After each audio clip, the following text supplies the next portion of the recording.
Right, morning guys and girls. Just gonna start off here with a daily on Bitcoin.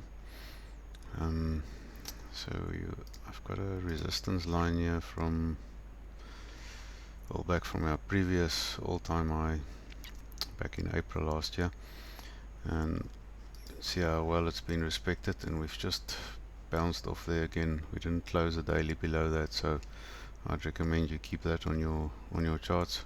So we can't really preset orders. I had a look at that, but to be honest, I didn't even think we would push through that deep yesterday or last night. And then I've got another line that I've had on here for quite a while. Well, from that big drop that we had end of last year. You can see I put it with a magnet, so really well respected there. And last night we touched it to the dollar, so those are really good levels to just keep on your charts as a more for high time frame levels. Alright, and then moving on to chart for today. That's that big drop down from December. I'm just gonna zoom into there, and then it's very simple. These levels, you know how to put these levels on your charts. I've showed you that before. We are on the daily. You see that was a daily when it goes from a bullish to a bearish candle. The daily close is your daily level, the same here. When it goes down, the daily close when it turns into, so there's no daily level there, or there would have been a level, but it's already been touched and wicked through. So once it's been touched, we remove it from the chart.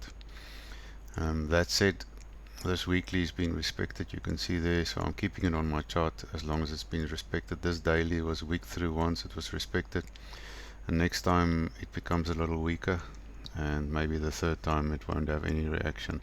So for now this is the low, so I'm keeping that. So it's really simple. This weekly down here will be our last resort before we drop really hard, but that is already very low. Maybe just take out this low to get some liquidity, or even that low. So for now we need to stay between this weekly and that daily, overcome that daily. That'll be our next resistance.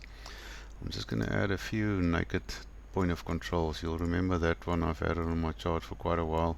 We couldn't quite break it, and that's also the entry into that new range there. So we want to get out of this range here into that range there, and then we can start working up to the all-time highs again. Then I've got a weekly point of control just above this daily. Just going to add a few levels. This is right smack in the middle here, naked daily point of control. One at the bottom there just adds a bit of confluence to that level of support. You can see the naked monthly at the top there. We're quite far out. There's another daily, also a bit far out. I think we must just keep it local. So this is really important, this naked daily point of control. I'll keep that on my chart, and there's a naked weekly point of control in confluence with this weekly level there. And those are the levels we need to look at, we need to understand. I'm just going to take them off again, and then the last thing I wanted to show you is this, one of my favorite tools, the fixed range pull, right up to that drop there. It just gives us some more confluence there. I'm sure we've got that. Yeah, that naked daily point of control in confluence with that daily, that area there. We've spoken about it before. That 47,000 is really crucial. Yeah, there, really important level. So where we are now, so that's volume at a certain level. So you can see we're right at this volume here. So if we drop below, well, last night's lows, there's still some support there, but below that the volume drops away. So then this becomes a free fall. So this is a must hold. So we're obviously looking at that value area low there.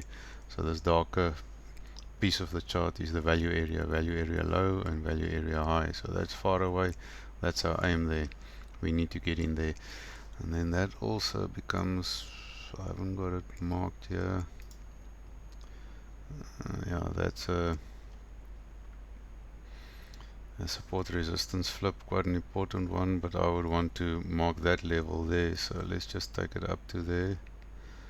See, there's a support resistance level there, so if we go up, we're definitely going to get a resistance there, because that's also our value area low. So you can have that part marked on your chart as well. That's quite a good, if you look at that area there and this area here, support resistance, we need to break that. So 40,000 is our target for today or tomorrow, maybe the next 2 or 3 days. So that's it. Watch these levels, look for reactions there, and keep your eyes on the charts. We'll talk again tomorrow. Cheers.